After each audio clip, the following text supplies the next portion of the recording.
Hello दोस्तों, ये है इतिहास के पार्ट 2 समाजवाद, साम्यवाद और रूस की क्रांति के प्रैक्टिस क्वेश्चंस। तो चलिए देखते हैं कि आपका पहला प्रश्न क्या है। आपका पहला प्रश्न है, कार्ल मार्क्स के विषय में आप क्या जानते हैं? तो दोस्तों, आप इस प्रश्न का उत्तर कार्ल मार्क्स के जीवन के बारे में बात करते हुए शुरू कर सकते हैं।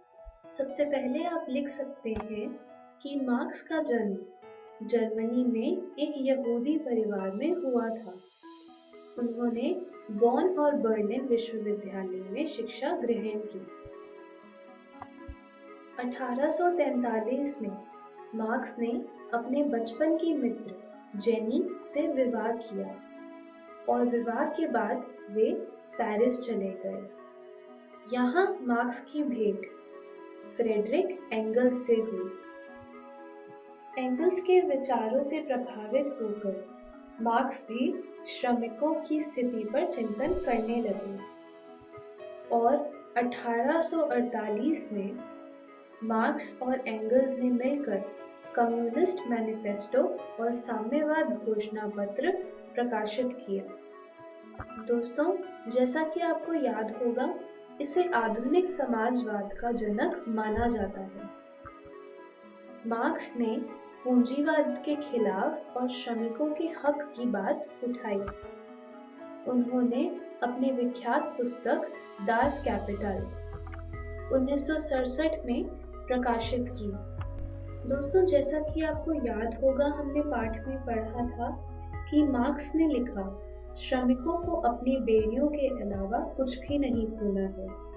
उन्हें विश्व पर विजय प्राप्त करनी है। दुनिया के श्रमिकों एक हो। मार्क्स की इस कही बात को भी आप अपने उत्तर में शामिल कर सकते हैं। इन सभी बिंदुओं का इस्तेमाल करके आप अपना उत्तर लिख सकते हैं। चलिए देखते हैं आपका अगला प्रश्न क्या है। आपका अगला प्रश्न है, रूसी क्रांति के सामाजिक और राजनीतिक कारण क्या थे? चलिए राजनीतिक कारणों से शुरू करते हैं। पहला कारण है कि जार एक निरंकुश, अत्याचारी और सर्वशक्तिशाली राजा था। वह अपनी मनमानी करता था, जिससे प्रजा भयभीत और त्रस्त रहती थी। दोस्तों, अगला कारण है कि रूस में विभिन्न प्रजातियों के लोग रहते थे। उनमें स्लावों की संख्या ज्यादा थी, लेकिन उनके अलावा फिन, पोल, जर्मन इत्यादि भी थे। इसके बावजूद जार ने रूसीकरण की नीति अपनाई, जिसके अंतर्गत पूरे देश पर रूसी भाषा, शिक्षा और संस्कृति लागू की गई। जार की नीति थी एक जार, एक चर्च और एक रूस। अल्पसंख्यकों ने इसका विरोध किया और यह क्रांति का एक कारण बना। 19वीं शताब्दी में कई राजनीतिक दलों का उदय हुआ, जो कि ज़ारशाही के विरुद्ध बात करने लगे थे। इनमें से कुछ दल थे रूसी सोशल डेमोक्रेटिक पार्टी और सोशलिस्ट रेवोल्यूशनरी पार्टी। अगला कारण है कि नागरिकों को किसी भी तरह की राजनीतिक स्वतंत्रता नहीं थी।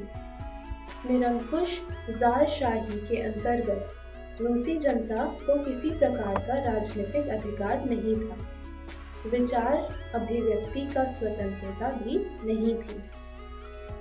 अगला राजनीतिक कारण है प्रथम विश्व युद्ध में रूस की पराजय। जार का मानना था कि युद्ध के अवसर पर जनता सरकार का समर्थन करेगी और सरकार विरोधी भावना कमजोर पड़ जाएगी, लेकिन ऐसा बिल्कुल भी नहीं हुआ और रूस की पराजय की वजह से ज़ारशाही शासन की स्थिति और भी कमजोर पड़ गई। चलिए अब देखते हैं कुछ सामाजिक कारण। क्रांति के पहले किसानों की स्थिति बहुत ही दयनीय थी। 1861 तक रूस में अधिकांश किसान बंधुआ मजदूर थे। क्रीमिया युद्ध में पराजय के बाद जार अलेक्जेंडर द्वितीय ने किसानों को कृषि दास्ता यानी कि सर्फडम से राहत तो दी, लेकिन किसानों को इसका बिल्कुल भी फायदा नहीं हुआ, क्योंकि उन्हें इसकी भारी कीमत चुकानी पड़ी और कई कर्जों के तले वे दब गए। अपनी दयनीय स्थिति के चलते किसानों ने कई विद्रोह करे। 1917 की क्रांति में लेनिन ने अपने अप्रैल थीसिस में जमीन और किसानों को पहला स्थान दिया। दोस्तों, 19वीं सदी में रूस में औद्योगिकरण तो हुआ, लेकिन इसके बावजूद स्थिति बहुत ही खराब रही। कई मजदूर कारखानों में काम करते थे, लेकिन उनकी स्थिति भी किसानों की तरह बहुत ही खराब थी। इसके चलते मजदूरों में भारी असंतोष था। दोस्तों, इस दौरान जार अलेक्जेंडर द्वितीय ने कई सुधार कार्यक्रम तो चलाए, लेकिन इससे किसी को भी संतुष्टि नहीं हुई।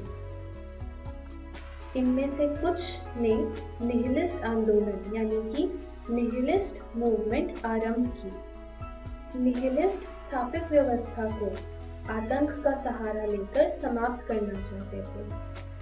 1881 में जार अलेक्जेंडर द्वितीय की हत्या निहिलिस्टों ने ही की थी। ये थे रूस की क्रांति के सामाजिक कारण। दोस्तों, इन सभी बिंदुओं का इस्तेमाल करके आप अपने प्रश्न का उत्तर लिख सकते हैं। चलिए देखते हैं कि अगला प्रश्न क्या है। अगला प्रश्न है, नई आर्थिक नीति यानी कि न्यू इकोनॉमिक पॉलिसी में क्या प्रावधान लागू हुए। दोस्तों, सबसे पहला तो यह था कि किसानों से अनाज की जबरन उगाही बंद करवा दी गई। अनाज के बदले उन्हें निश्चित कर देने को कहा गया। जमीन पर राज्य का अधिकार मानते हुए भी व्यवहारिक रूप से किसानों को जमीन का हक दिया गया। जिन उद्योगों में कामगारों की संख्या 20 से अधिक नहीं थी, वैसे उद्योगों को व्यक्तिगत स्वामित्व में चलाने का अधिकार भी दिया गया। इसी के साथ साथ उद्योगों का विकेंद्रीकरण भी हुआ। औद्योगिकरण को बढ़ावा देने के लिए सीमित और निश्चित शर्तों पर विदेशी पूंजी निवेश की अनुमति भी दी गई। राज्य ने जीवन और व्यक्तिगत संपत्ति की सुरक्षा के लिए राजकीय बीमा एजेंसियां स्थापित की।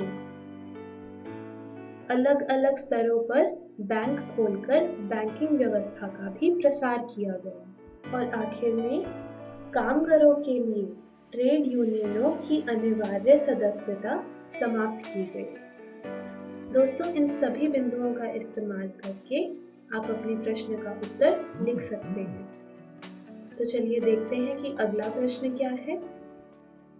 अगला प्रश्न है, मार्क्सवाद दर्शन क्या है। दोस्तों, मार्क्स की विचारधारा को मार्क्सवाद कहा जाता है। कार्ल मार्क्स का मानना था कि मानव इतिहास वर्ग संघर्ष यानी कि क्लास स्ट्रगल का इतिहास है। इतिहास उत्पादन के संसाधनों पर नियंत्रण के लिए दो वर्गों में चल रहे निरंतर संघर्ष की कहानी है। उन्होंने आदिम साम्यवादी युग से समाजवादी युग तक इतिहास को 5 चरणों में विभक्त किया था, जो कि थे आदिम साम्यवादी युग, दास्ता का युग, सामंती युग, पूंजीवाद युग और समाजवादी युग।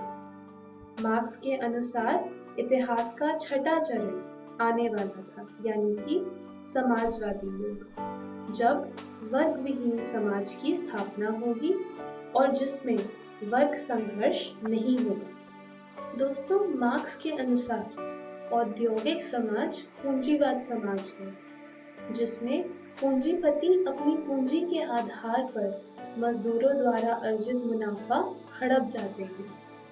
श्रमिकों की स्थिति इसलिए दयनीय बनी रहती है। मार्क्सवाद की इस विचारधारा के साथ मार्क्स ने मजदूरों को एकजुट होकर पूंजीवाद से लड़ने के लिए प्रेरित किया। दोस्तों, इन सभी बिंदुओं का इस्तेमाल करके आप अपने प्रश्न का उत्तर लिख सकते हैं। चलिए, आज इस वीडियो में बस इतना ही। मैं आशा करती हूँ कि आपको सब कुछ समझ आया होगा। धन्यवाद।